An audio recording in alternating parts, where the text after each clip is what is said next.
When did you realize your parents were total hypocrites? You're 13 now, which means you can buy your own school lunch, my mom said while signing a permission slip one day. We're not made of money, and you need to learn the value of hard work. That's when she also stopped buying me basic school supplies. Figure it out, she said when I asked for new notebooks and pens. Other kids your age have jobs, so maybe you should too. I felt confused and embarrassed asking teachers for extra supplies while my dad watched his expensive sports package that cost more per month than my entire school supply list. They'd just bought themselves a new 60-inch TV, but apparently couldn't afford a $5 pack of pencils. I started babysitting on weekends and walking dogs after school just to afford basic necessities like clothes and food. The humiliation of wearing jeans that were too short and shoes with holes burned in my chest, but I tried to act like everything was normal. Look at our little entrepreneur, Dad would joke when I came home exhausted from working. Maybe now you'll understand why we can't just hand you everything on a silver platter. I'd smile and nod while calculating in my head how to make $20 stretch for a week of lunches. By 14, they'd stopped buying me food entirely while ordering takeout for themselves 3 times a week. I'd come home starving to find them eating restaurant meals and empty cabinets. You could get a job at the grocery store and buy your own food like an adult, Mom would say, eating her Chinese takeout. The smell of their meals made my stomach ache, but I learned to stay in my room until they were done so I wouldn't have to watch them enjoy food I couldn't afford.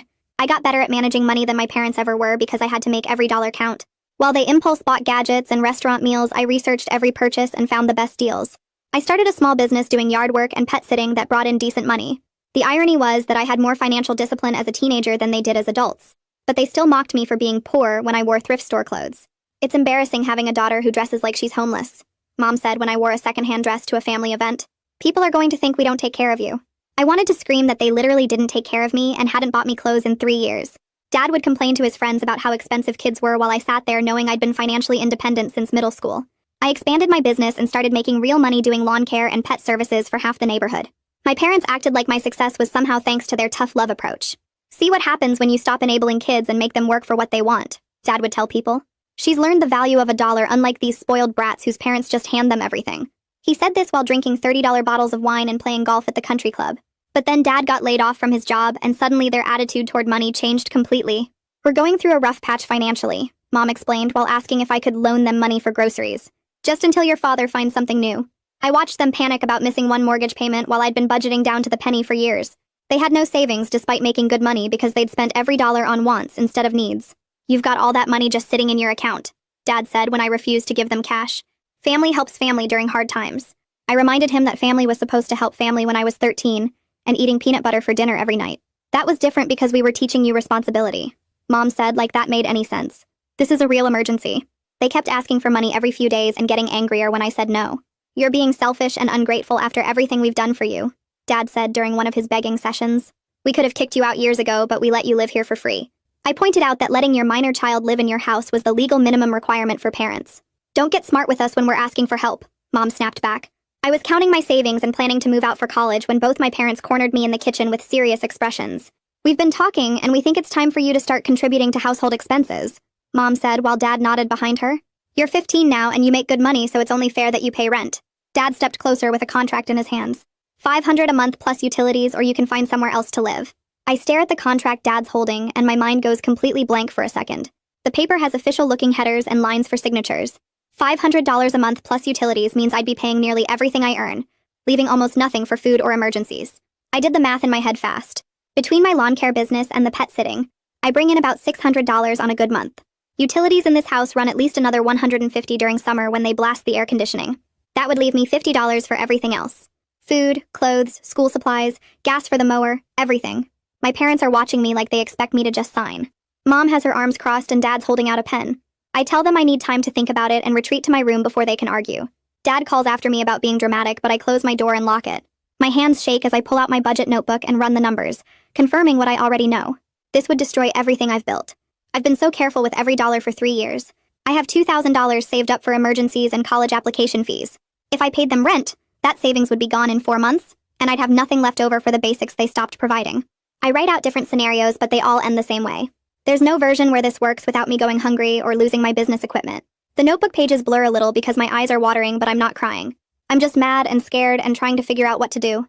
That night, I lie awake researching on my phone whether parents can legally charge their minor child rent. The answers are confusing and vary by state, but most sources say parents have a duty to provide basic support until 18. Some forums have people saying their parents charged them rent as teenagers and it was fine. Others say it's neglect if the parents aren't providing food and necessities. I find a legal aid website that says parents have to give kids shelter, food, clothing, medical care, and education. Charging rent might be okay if they're still providing all that other stuff. But my parents haven't bought me food in over a year. They haven't bought me clothes since I was 12. I screenshot everything that seems relevant and save it in a folder on my phone. Around 2 in the morning, I finally fall asleep with my phone still in my hand. When my alarm goes off, I feel exhausted and my eyes hurt from reading tiny text for hours. The next morning, I tell my parents I'm not signing anything until I talk to someone at the school about it. We're in the kitchen and they're eating breakfast they bought for themselves. Dad's face turns red and he starts yelling about disrespect. He says I'm being ungrateful and they have every right to charge me rent.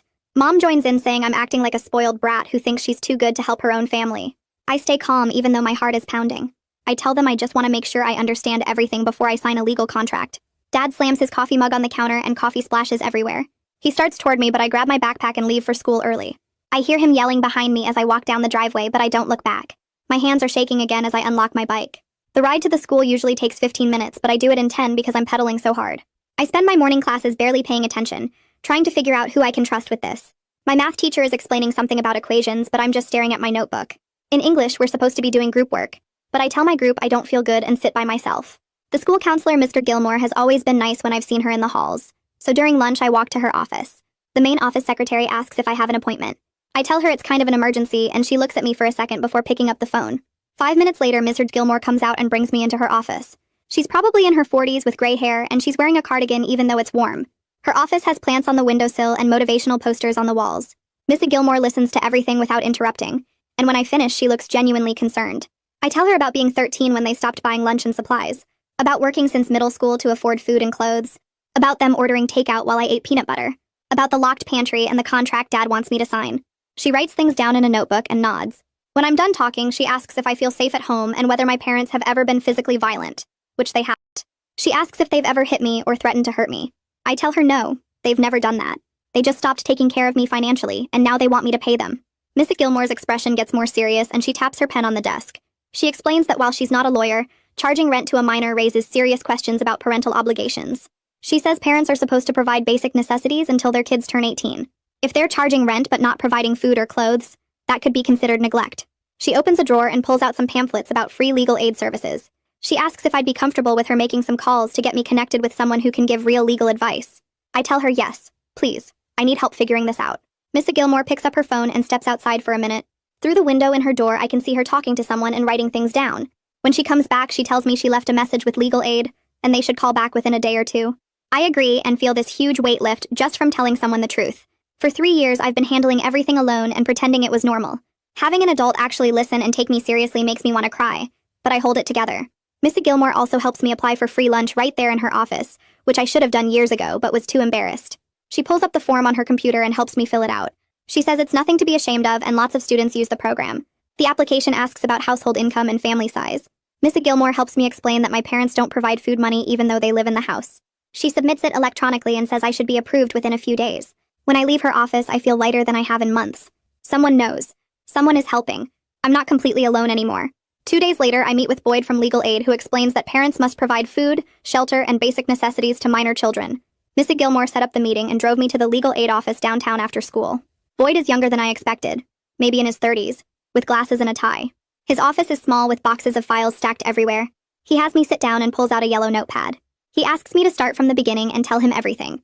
I go through the whole story again and he takes notes the entire time. When I get to the part about the rent contract, he stops writing and looks up.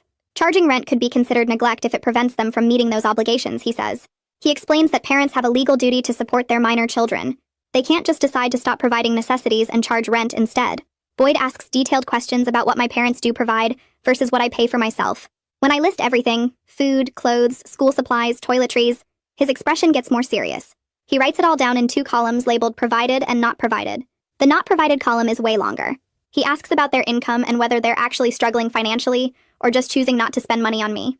I tell him about the sports package and the golf membership and the restaurant meals, about how they had plenty of money until Dad got laid off a few months ago. Boyd nods and keeps writing.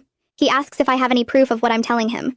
I show him the screenshots from my phone of their takeout orders piled up in the trash while my cabinets were empty. Photos of the locked pantry. My budget notebook showing every dollar I've earned and spent for 2 years. Boyd looks through everything carefully and his jaw gets tight.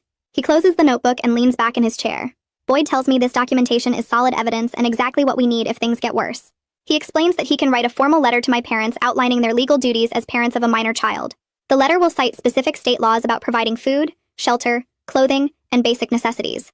It won't force them to change their behavior, but it might make them realize they can't just kick me out or demand all my money. Boyd says the letter will be professional and factual, not threatening, but it will make clear that their actions could be considered neglect. He asks if I want him to send it, and I nod immediately. Having something official from a lawyer feels like protection I've never had before. Boyd prints out some information sheets about my rights and tells me to keep documenting everything. He also gives me his direct phone number in case things escalate quickly. The meeting ends with him promising to mail the letter within 2 days. That evening at home, I'm heating up ramen in the microwave when both my parents walk into the kitchen. They have that look on their faces again, the serious one that means they're about to corner me. Dad crosses his arms and asks if I've thought about the rent contract. I take a breath and tell them I talked to a lawyer at legal aid.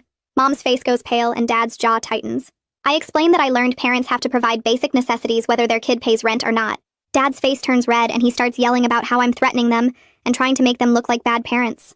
His voice gets louder with each word and I can feel my heart pounding, but I keep my expression calm. Mom starts crying and saying I'm so ungrateful after they've kept a roof over my head for 15 years.